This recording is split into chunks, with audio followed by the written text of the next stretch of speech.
नमस्कार मित्रांनो, स्वागत आहे तुमचं फिरत्या गोष्टीमध्ये. आणि सर्वात महत्त्वाचं म्हणजे मैथिली ठाकूर जी सिंगर आहे, सोशल मीडियातून आणि वेगवेगळ्या गोष्टीतून ती पुढे आलेली.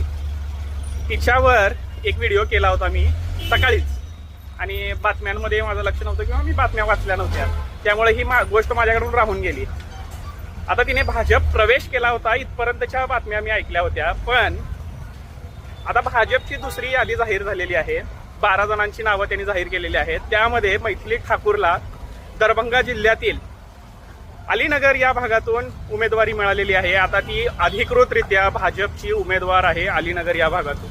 आता त्या मुलीचं म्हणा किंवा त्या राजकारणी पोरीचं म्हणा काय भविष्य आहे हे तिथले लोक तर ठरवतीलच, पण सर्वात महत्त्वाचं म्हणजे ती मुलगी विधानसभेमध्ये जाऊन करणार काय. तिला ही लोक टोचून टोचून खाऊन टाकतील आणि तिथला कुठलाही प्रश्न त्या अलीनगर भागातला सुटणार नाही जर ती निवडून गेलीच तर. म्हणजे लाठेमध्ये म्हणा किंवा कोणत्याही कारणानं ती निवडून गेली तर तिथे होणार काय विकास, ती प्रश्न कसे मांडणार, कारण तिला कुठला राजकीय अनुभव नाही किंवा वारसाही नाहीये. फक्त आणि फक्त प्रसिद्धीच्या जोरावर त्या मुलीला तिकीट मिळालेलं आहे. आणि मी तुम्हाला सकाळी म्हणल्याप्रमाणे की ज्या ठिकाणच्या जागेवर एखाद्या पक्षाला कॉन्फिडन्स नसतो किंवा एक काय म्हणतात ती गॅरंटी नसते, त्यावेळेला एकतर महिला चेहरा उभा केला जातो त्या भागातला प्रबळ, नाहीतर एक सेलिब्रिटी चेहरा आणून तिथं उभा केला जातोय.